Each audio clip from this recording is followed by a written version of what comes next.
Hello, it's Father Rich. I'm back in the living room at Our Lady of Peace Rectory, standing in front of a video from YouTube that has the next masterpiece that we're going to discuss. 1889, number 39, or masterpiece 39, it's Starry Night from Vincent van Gogh. Many argue one of the most iconic kind of paintings in history. And certainly Van Gogh had a unique style that he brought to this. They mention that in 1889, when he did it, they kind of argue as to whether this was coming from kind of a violent place of some of the mental and spiritual, emotional anguish and psychological anguish that Van Gogh dealt with as he was in and out of mental institutions throughout his later part of his life, or whether it was a part of a spiritual experience that he had, because he was a religious man, even though he had kind of lost faith in the religious institutions, but yet still had a great spiritual soul. One of the quotes from this chapter is, "When I have a terrible need of, shall I say the word religion, then I go out and paint the stars." That's a quote from Vincent van Gogh. And this is actually the perspective from his bedroom that he had 21 sketches of, or paintings of. I believe it's the actual bedroom when he was in one of these insane asylums. They say that he was in a smaller place where he was treated with a lot of compassion, and they were trying to transfer him to a place that would have had 1,000 residents and probably not been a good place for him, but yet they kind of allowed him to draw. They saw painting as being an outlet for him and something that helped him spiritually and emotionally, so they encouraged it. And he had some ridiculous amount of 100 and some paintings that he did while in basically a year that he was in this institution from this perspective. And he actually sent paintings to his brother throughout his career, Theo, who was kind of his financial backer because he didn't make much money. He was a bit destitute and obviously also dealing with the emotional issues. But Theo would try to sell paintings for him as well. He didn't even send Starry Night, which we've lost now, to him initially because he didn't think it was a very good painting. But over time, and obviously the critics have seen this as one of Van Gogh's best. So that was again in 1889. And it's indicative of this kind of style that Van Gogh had, a very thick painting. You could almost feel, and see the brush strokes in the painting, which was kind of his style. They mentioned, though, that this way of the spiritual perspective of this painting, the author says, the viewer felt almost absorbed in the swirling cosmos. It's as though we stand at the very threshold of the place where the temporal and eternal join together in a great swirling dance.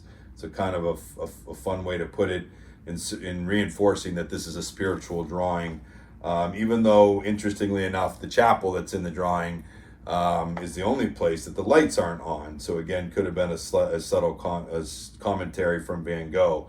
So he was born in 1853, and he was born into a family. His dad, his father, and grandfather were both ministers, preachers for the Dutch Reformed Church, which he eventually became a part of himself. And he actually then found an early interest, didn't have a lot of interest in drawing, but then was sent to, I think it was London and Paris for a year or two at the age of 16 to be an apprentice at a couple museums. And this really stoked his interest in art and drawing. Worked in those two big cities, and they say two things. He gained ever more exposure to museums and the artwork, but he also experienced a personal spiritual awakening in these years from 16 to 19 years old. And then he showed that he was a lot of Bible quotes in his letters. A lot of what we know about Vincent van Gogh are from his letters to his brother Theo. So because he had embraced this kind of brand of liberal Protestantism, he ended up desiring to be a missionary. So he ends up being formed to be a missionary.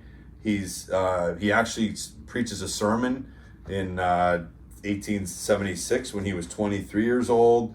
Kind of felt like this might be his call, then even was going further, and then went to a mission to Belgium, to mine workers. And he took on such an aesthetical approach. He would not take any luxuries, and he so embraced it that actually had a positive impact on the miners that he was serving, because not so much his words and his preaching, but because of his example and how much he had taken on their poverty. But that very thing that connected him to the miners and the people he was ministering to began, because he was so extreme and radical in that asceticism, he started to be questioned by his leaders in the church, and they cut him off. They ended his mission after 1 year or 6 months maybe, and the church kind of backed off of him. And this is what kind of soured him to institutional religion. He kind of felt abandoned, even though he was reading things like The Imitation of Christ. They say The Pilgrim's Progress, which we've already talked about as a classic, that these books were really calling him to this kind of this radical asceticism. And he felt like that was being the most authentic version of Christ for him. So regardless, he ends up coming back, and through some of the things he dealt with, he started going deeper in his own personal religion, but distancing himself from institutional religion. And then this is where the emotional stuff started happening. He started going in and out of getting assigned to mental institutions, could never really get a lot of stability, certainly had let go of his ministerial dreams.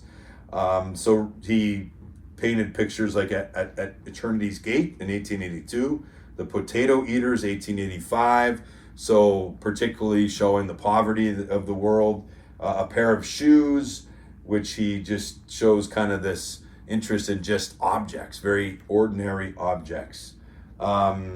So then he moves to Paris in 1886, trying to get in with other artists. He's trying to start a community of artists that can live together and support each other. This is where he ended up working with Gogh, and they kind of fell out because they had different visions, and both of them were kind of emotionally not real stable. So that's when the whole scene occurred where he cut his ear, and that's kind of the infamous thing we connect to Vincent van Gogh. So he was hospitalized, checked himself into an asylum, and then again, there's many theories as to what he was dealing with, whether it was depression, kind of these frequent bouts of insanity, almost schizophrenia, epilepsy, syphilis, some combination of these things. Some talk about lead poisoning even. And again, we're never really going to know. But nonetheless, this was kind of part of, the one thing the author says was clearly not the case is that he was not this madman that from his insanity he created these great pieces of art. They say it was in his sane moments when he was in a healthy, good place that he created his great art. And he tended to, when he was in his bouts of the kind of the manic times in his experience of his mental illness, that he didn't paint. He tended to put it off to the side. So they kind of talk about several elements of the myth of Van Gogh. The other one they say is that it might not have been as clear that he traditionally it was understood that he committed suicide, and that's what for many decades the common knowledge seemed to be. But more recent biographers or some others have suggested that might not quite be the case, and they've reconstructed the events. They say it may have been an accidental shooting rather than a suicide. So whatever it was, we don't know, I guess, is the bottom line. But they still say that we should celebrate in Van Gogh. He kind of recognized this sacred presence of the eternal in our very simple world, in the poor, in the common people. He's quoted as saying, "If one feels the need of something grand, something infinite, something that makes one feel aware of God, one need not go far to find it," he wrote. So in the simplicity of the world, in nature, in people, in the poor, in simple objects. He found great beauty and tried to capture that in his drawings. So, definitely an interesting character. We see the torment that he lived in, the challenges of this fallen world, yet still trying to strive for the spiritual and the beauty in this world and in life. And so that's our masterpiece. Tomorrow will be the complete poems of Emily Dickinson, Masterpiece 40. We're over halfway through our 75 masterpieces that every Christian should know by Terry Glaspey. So thanks for joining me. Hopefully you can join for that as well. Have a great day and God bless.